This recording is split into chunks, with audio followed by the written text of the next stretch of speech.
Min ma jibdilx iqammel Simon. Dan kien l-appell li għamel l-ex deputat nazzjonalista Jean-Pierre Farrugia fuq il-paġna tiegħu ta' Facebook. Deputat li jemmel l-istess persuni li lilu qaċtulu rasu minn fuq l-ewwel distrett elettorali spiċċaw jikkontrollaw ukoll b'mod totali lill-mexxej nazzjonalista Simon Busuttil. Jean-Pierre Farrugia jsemmi b'mod dirett lill-avversarju ewlieni tiegħu fuq l-ewwel distrett elettorali Ostingat bħala l-moħħ wara din il-klikka illi Simon għandu bżonn qaċċat minn nofs. Farrugia appella lil Simon Busuttil li jissewwa żmien opportun sabiex ingħadda fil-Partit Nazzjonalista mill-klikka li eliminat lilu u lil bosta attivisti oħra mill-istrutturi tal-partit.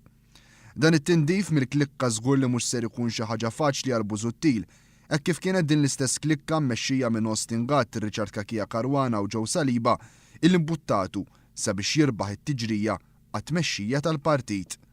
L-ex deputat nazzjonalista ħareġ ukoll qatta bla ħabel kontra l-ewwel deċiżjoni illi ħa Busuttil minn kemm ilu l-inħatar mexxej sabiex il-Partit Nazzjonalista ikollu żewġ viċi-kapijiet minflok wieħed. U qal li din il-kariga m'għandix tinħoloq sabiex xi filjozz li bil-fors irid isir viċi-kap jiġi aġevolat. Din id-dikjarazzjoni hija mmirata b'mod dirett lejn Beppe Fenekadami li matul dawn l-aħħar sigħat qabad unida l-kampanja tiegħu għal kariga ta' viċi-kap nazzjonalista mingħajr ma qatt jistenna li l-emendi tal-Istatut Nazzjonalista jitpoġġew għal vot quddiem il-Kunsilliera. Farrugia kompla jikkritika din id-deċiżjoni ta' konvenjenza illi ħa Simon Busuttil billi qal li ma jagħmilx sens li l-viċi-kap responsabbli mill-affarijiet tal-partit ikun membru parlamentari kif huwa Beppe Fenekadami.